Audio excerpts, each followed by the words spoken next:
अस्सलाम वालेकुम, मेरा नाम डॉक्टर सना अशरफ है, मैं चाइल्ड स्पेशलिस्ट हूँ। आज हम बच्चों में वायरल हेपेटाइटिस यानी पीले यरकान की बात कर रहे हैं। ये नॉर्मल बच्चों का यरकान नहीं है, बल्कि जो थोड़े से बड़े बच्चे हैं जिनमें हेपेटाइटिस ए वायरस जिसका सबसे कॉमन कॉज है उसकी वजह से जो यरकान हो जाता है उसके बारे में बात करें।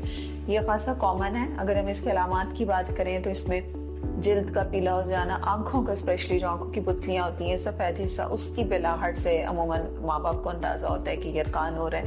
इसके अलावा बच्चे पेट में दर्द की शिकायत करते हैं, बुखार भी हो जाता है, 2-3 दिन तक होता रहता है, फिर आहिस्ता आहिस्ता बेहतर हो जाता है। मतली आना, दिल खराब होना, उल्टी आना, कभी कभार उल्टियां बहुत ज्यादा आती हैं बच्चों को।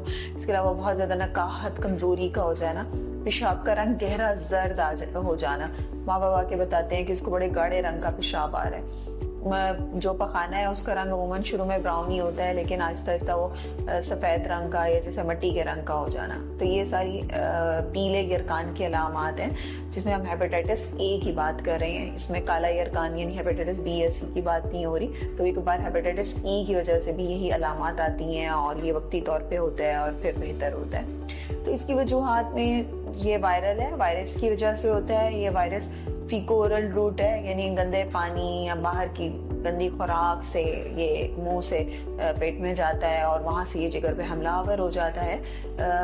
ख़ासतौर पे अगर घर का पानी जो है वो अगर फिल्टर्ड वाटर भी आप इस्तेमाल कर रहे हैं तो अपनी वाटर सप्लाई को चेक करें, यकीनन उसमें कहीं ना कोई ख़राबी होगी। बॉइल्ड वाटर इस्तेमाल करें, फिल्टर्ड वाटर इस्तेमाल करें जो ऑथेंटिक सोर्सेज वाला हो, तो अमूमन ये वायरस पानी में नहीं आता। और एक और बात का ख्याल रखें कि अगर घर के एक फर्द को हुआ है तो अमूमन दूसरे अफराद को होने के भी इम्कानात बहुत ज़्यादा हैं। जैसे सफाई का, खासकर हाथों की सफाई का ख्याल बहुत ज़्यादा रखें, वॉशरूम में आते जाते हुए बहुत ज़्यादा हाथ धोएं, वाटर बॉईल करके इस्तेमाल करें ताकि एक से दूसरे फर्द को ना हो। अब इसमें जो इम्पॉर्टेंट चीज़ है कि जी इसकी तशखीस कैसे की जाए, तो इसमें सबसे पहले तो जिगर के टेस्ट यानी LFTs, उसमें बिलिरुबिन खासी बढ़ी हुई होती है। जिगर के जो एंजाइम्स होते हैं ALT, AST वो काफ़ी रेज्ड होते हैं, जिगर में काफ़ी तोड़ फोड़ होती है। CBC भी एडवाइस की जाती है। और इसके अलावा हेपेटाइटिस ए वायरस सीरोलॉजी जिसको हम anti-HAV IgM कहते हैं, ये टेस्ट अमूमन इन बच्चों में पॉजिटिव आता है तो उससे 100% तशखीस हो जाती है। अल्ट्रासाउंड एब्डोमेन में अमूमन जिगर पे सोजिश होती है, जिगर का साइज बढ़ा हुआ होता है।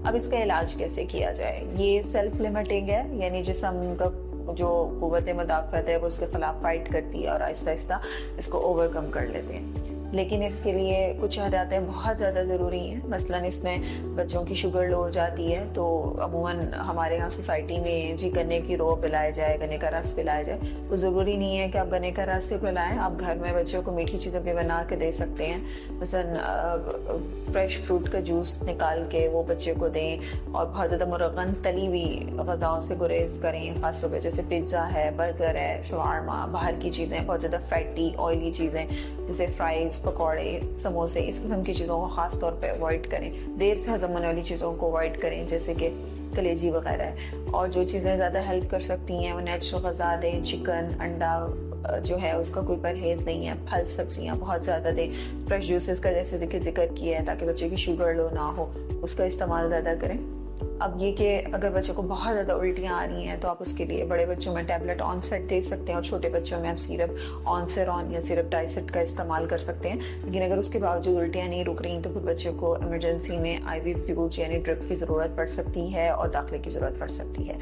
इसके अलावा जो बच्चों को पेट में बहुत शदीद दर्द हो रही होती है उसके लिए कुछ दवाएँ डॉक्टर के मशवरे से इस्तेमाल की जा सकती हैं, जैसे कि सिरप एसिकॉन है या राइजिक इंस्टासाशे हैं, वो किसी हद तक हेल्प कर सकते हैं। बाकी जो कुछ इसमें ख़तरे वाली अलामात हैं, 1% केसेस में ये बिगड़ जाता है, शिद्दत इख्तियार कर जाता है, जिसमें गनुदगी होना शुरू हो जाती है। बच्चों को वो दिन रात का ख्याल नहीं रहता, उल्टी सीधी बातें करते हैं या उन्हें मुंह से, नाक से, पखाने से या किसी भी रास्ते खून आना शुरू हो जाता है। तो ये बहुत ज़्यादा ख़तरनाक अलामात हैं, फ़ौरन इमरजेंसी में लेकर जाएं और ऐसे बच्चे को इमरजेंसी में दाखिले की ज़रूरत है। कुछ और दवाइयाँ जो आपने एक्यूट वायरल हेपेटाइटिस ए में बिल्कुल इस्तेमाल नहीं करनी होती बुखार के लिए, पैनाडोल यानी पैरासीटामोल मत दें बल्कि ब्रूफीन का इस्तेमाल करें।